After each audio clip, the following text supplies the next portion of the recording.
RRAAM, that's the Reproductive Rights Advocacy Alliance Malaysia, is organising a media forum.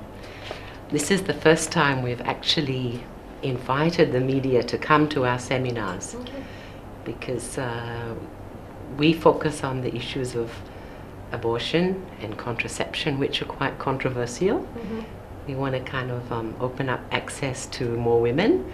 So usually we think, well, we better not invite the media because they may not report so responsibly. But this time we are. But why the change of heart this time? Well, we're being a little bit bolder. We know that the media plays such a critical role in getting information out to the public. And we were quite disappointed recently with this teenage pregnancy and abandoned babies issue, because the media coverage there was much media coverage, many reports, but there was no mention of the full options that these young women have if they get pregnant unintentionally. And we were really disturbed about that. Yeah, I suppose most people would see, at least when you read the newspapers, that the only option you have is to go to a school set up by the government for pregnant girls. Exactly, exactly. And yet in reality, in Malaysia, there are other choices for young women. So, for example, really a woman who gets pregnant and didn't intend that pregnancy, she has the right to the full information on all the choices, one of which is, does she want to keep the pregnancy? And in Malaysia, abortion is actually legal for very liberal reasons since 1989, but most people don't know because we haven't told them. And the media itself, just like doctors and women, are not well informed. And this is really why RRAAM was set up 4 years ago, to accurately inform the public, women, etc., on the abortion law and services available so that they could exercise their reproductive rights. So in the case of abandoned babies recently, so we see that lots of the couples involved are very young, some of them are even minors. Can they actually go for abortion without the consent of their parents? That is one of the tricky issues. Because if they are minors, technically they do need consent. So it's really up to the doctor that they go to kind of talk with their parents and really see what that young person wants. Because even if they're a minor at 16, they still have the right to full information. So they have the right to know that they actually may be entitled to an abortion. Like I was saying, in 1989 the penal code was amended, and the conditions under which an abortion was made legal in Malaysia was extended to if the pregnancy was deemed by one doctor as injurious to the physical or mental health of the woman. Previously it was just to prevent the death of a woman, to save the life of a woman. So that means that Malaysia's conditions under the penal code, our abortion law is just the same as UK. And yet people don't know because we haven't told them. And so there's a very, very big misconceptions about the law itself. You'd have to have an abortion law where any woman who wanted it for any reason could have it. Let's say in India that's the situation. But we don't have that in Malaysia. We don't have we say that one doctor, together with the woman, of course he decides or she decides, the doctor, but only one doctor interprets what physical and mental health reasons are injurious. So for example, take the case of a woman who's been raped, any woman, and who becomes pregnant. And we know that there are official reports of 3,500 rapes a year in Malaysia. And we expect 10 times that many. So out of those women who are raped, there's going to be those who fall pregnant.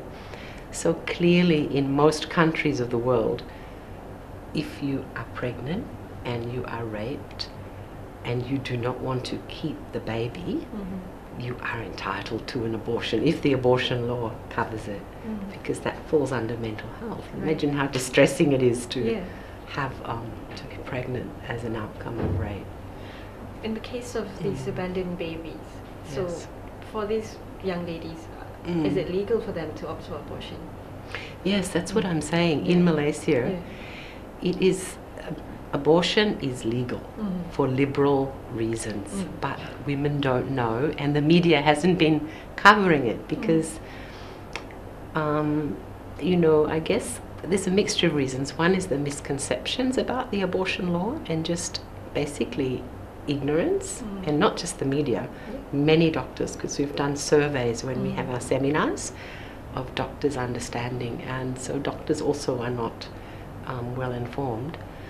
It's more a moral issue than a legal issue, I think. Well, this is what we're hoping to bring up at our forum, that it's been framed as a moral issue and even a religious issue.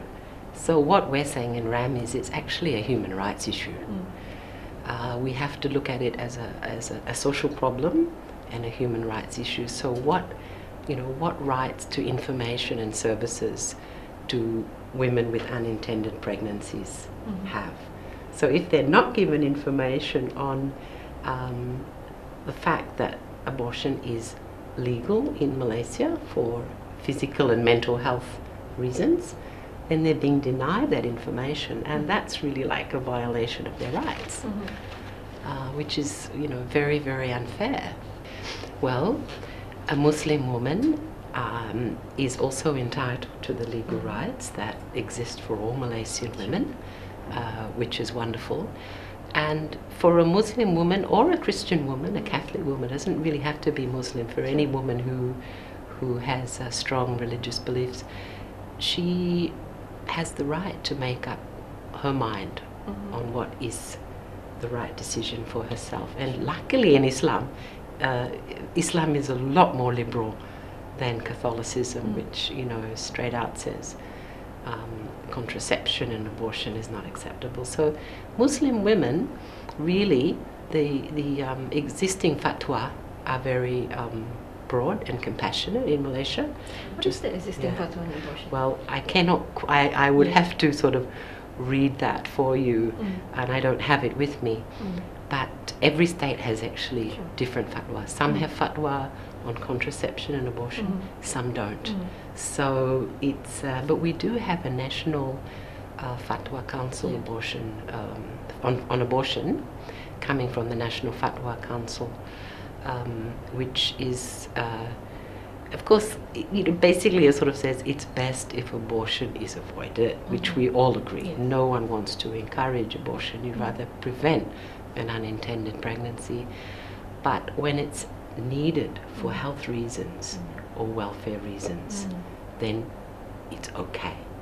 That's basically the essence of Malaysia's fatwa, which is the same as many fatwa in the 57 Muslim countries throughout the world. We've studied those fatwa, and you know, that's because in Islam you value the health, both the physical and mental health of a woman. You wouldn't want her to die due to a pregnancy, due to medical reasons. She has heart problems, she has suicidal tendencies, and therefore she can't keep the pregnancy.